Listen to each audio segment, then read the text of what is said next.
CET का paper हुआ था और सीईटी के पेपर में करीब 11 लाख बेरोजगार पढ़े लिखे नौजवानों ने फार्म भरा था। उस टाइम पे ये क्लियर था कि गवर्नमेंट की तरफ से भी कहा गया था कि भाई सीईटी जो क्वालिफाई होगा 50 नंबर जनरल कैटेगरी के लिए, 40 नंबर रिजर्व कैटेगरी के लिए। लेकिन अब सरकार कह रही है कि जो भी वैकेंसी निकलेंगी वो वैकेंसी के अगेंस्ट हम सिर्फ 4 गुना लोगों को बुलाएंगे। एक तो ये बहुत बड़ा धोखा नौजवानों के साथ सरकार कर रही है। अगर 1000 वैकेंसी निकालेंगे तो ये तो सिर्फ 4000 लोगों को बुलाएंगे और क्वालिफाई कम से कम 5 लाख बच्चे करेंगे। तो सरकार खुद अपनी बात से घूम रही है। दूसरा इशू है कि सीईटी में ही इन्होंने जो फार्म भरवाया गया तो जो खेल कोटा है उसका ऑप्शन दिया था और लोगों ने फार्म भरा था, जो खिलाड़ी हैं, जो सीईटी दिया है जिन्होंने। आप लोगों को ध्यान होगा कि कुछ दिन पहले, करीब 6 महीने पहले, सरकार ने खेल कोटा खत्म कर दिया था और तब जब हमने अलग अलग जगह पे प्रोटेस्ट किया, खिलाड़ियों ने प्रोटेस्ट किया, तब वो खेल कोटा वापस सरकार ने निर्णय लिया था। अब उसमें अभी क्या किया है, अभी जो गड़बड़ सरकार ने की है, मैं आपको डॉक्यूमेंट के साथ दिखाऊंगा कि उस दौरान सरकार ने कहा था कि भाई वापस कर दिया हमने। ये सीएमओ का ट्वीट है, ये मुख्यमंत्री का है, हमारा तो है नहीं। इसमें साफ लिख रखा है अगर भाई 3% आरक्षण जो है वो खिलाड़ियों का जारी रहेगा। ये संदीप सिंह है जो खेल मंत्री है, बड़े निकम्मे खेल मंत्री हैं ये खिलाड़ी होने के बावजूद। ये उनका ट्वीट है, ये लिख रखा है इन्होंने 3% कोटा है जो जारी रहेगा। ये डायरेक्टर हैं पंकज नैन, आईपीएस स्पोर्ट्स डायरेक्टर यही हैं, इन्होंने भी कह रखा है कि जारी रहेगा। फिर उन्होंने एक पोस्टर जारी किया था खिलाड़ियों का विकास सरकार का प्रयास, ये भी इन्हीं का है, हमारा तो है नहीं।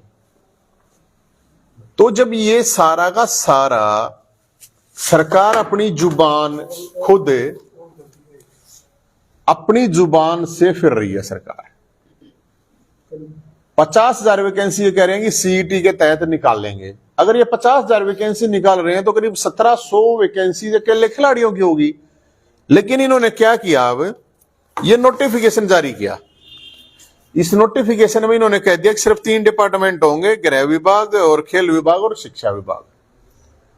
और खबर इन्होंने जो आपको मैं दिखाऊं, ये खबर है, अब आप बताओ कि ये खबर ग्रुप सी उत्कृष्ट खिलाड़ियों को प्रतिशत कोटा 3% कोटा होगा। अब इसमें नीचे इन्होंने दे दिया चुनिंदा विभागों में।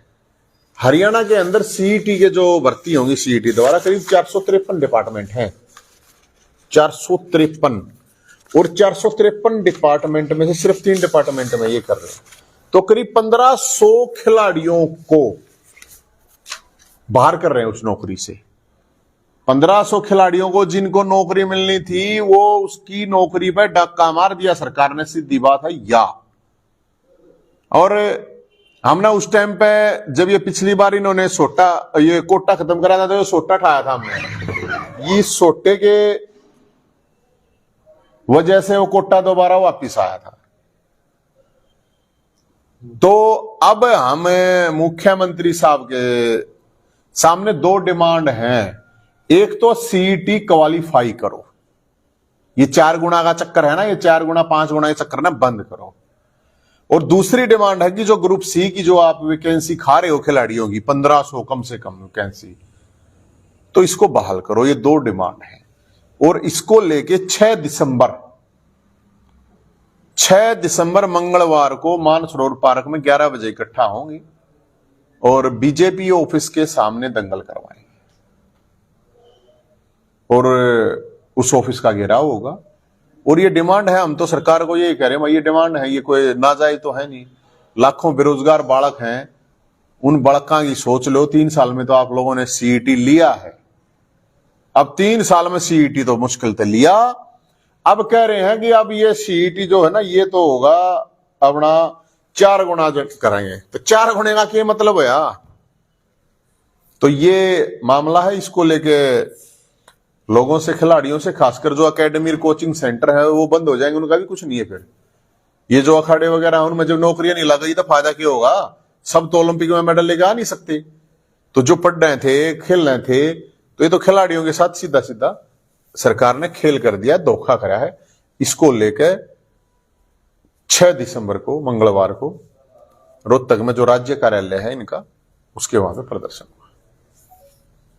कोई क्वेश्चन है तो बता दीजिए। कहाँ आप घूम चुके हैं? हम तो अभी तो घर 4-5 डिस्ट्रिक्टों में गए हैं, टाइम इतना है नहीं, लेकिन जहां तक मैक्सिमम कोशिश करेंगे। बाकी हम तो यही कॉल दे रहे हैं सभी संगठनों को, सामाजिक संगठन है चाहे राजनीतिक संगठन है, क्योंकि ना एक बड़ी अजीब युवा हो रही है कि जो ये काम है, ये मुद्दे उठाने का काम विपक्ष का होना चाहिए।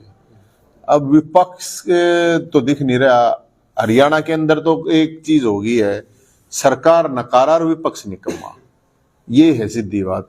कोई लोगों की आवाज है जो ये लाखों, अब आप देखो ये 1 महीना हो गया है एमबीबीएस के स्टूडेंट बैठे हैं बॉन्ड पॉलिसी को लेकर। 40 लाख रुपए कौन ला देगा? 40 लाख रुपए कितना होंगे भाई? अब सरकार के पास अगर इतना पैसा है नहीं कि डॉक्टरों के लिए उनकी ट्रेनिंग करवाने के लिए भी अगर सरकार के पास पैसा नहीं, तो फिर कटोरा ठा ले सरकार, कटोरा लेकर लोगों के बीच में घूम जाए।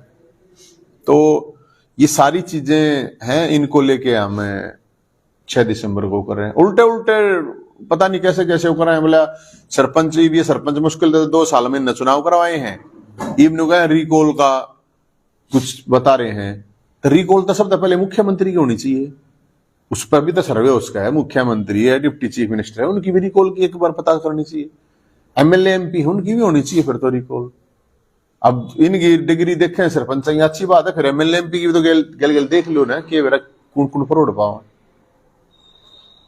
ग्रुप सी और डी के अलग अलग टेस्ट किए जाए तो क्या वो उचित है?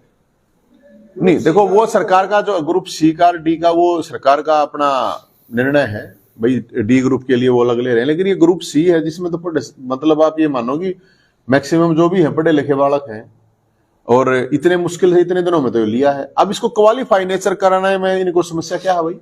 होनी नहीं चाहिए। लेकिन ये तो ये मानो ना कि 1000 वैकेंसी निकालेंगे तो 4 ही 1000 बच्चे देंगे मेरिट के ऊपर वाले। क्वालिफाई नेचर में तो जितने भी पास करेंगे, तो तुम पहले क्वालिफाई नेचर ही कर देते।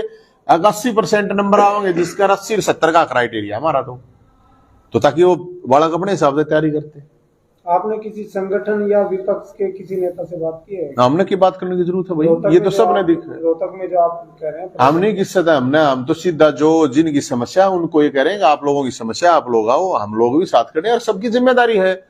इसमें कोई न्योता थोड़ी दिया जाए, कोई वो थोड़ी कर रखा है, कोई काज थोड़ी कर रखा है। अगर न्योते दे देगा चिट्ठी पढ़ेंगे भी, जिसको दिखाया गया समस्या है, जो जिंदा है वो आ जाएगा, जो मुर्दे हैं उनका हमने करना की।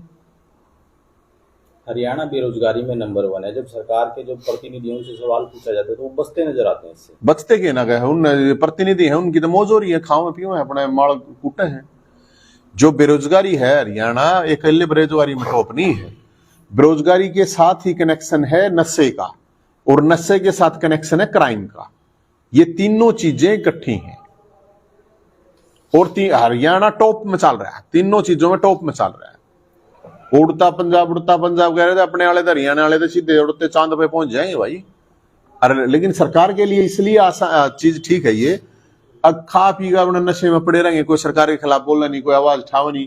कोई आवाज उठावे तो उसके ऊपर FIR, किसी पे केस, किसी पे क्या में डरा दे हैं। हम तो डरते ना भाई, मारा कर लेंगे जो जिसने जो करना है। हम तो सीधी बात है, ये लोगों के मुद्दे हैं, चाहे कोई सा भी मुद्दा है, सब दुखी हैं। बूढ़े हैं, उनकी पेंशन पूरा ही नहीं बन ली है। पेंशन का कितना बड़ा मुद्दा है, विपक्ष वाला कोई बोलता नहीं। 10-11 लाख बालक यार फार्म पर रखे हैं, पढ़ने बालक हैं, उनकी एक सामने समस्या आ रही है, उनके लिए कोई बोलता नहीं। पता नहीं क्यों डरा रखे हैं, बताओ। ये खिलाड़ी ही इनके लिए कोई बोलता नहीं। सुना आपने कोई बोलता?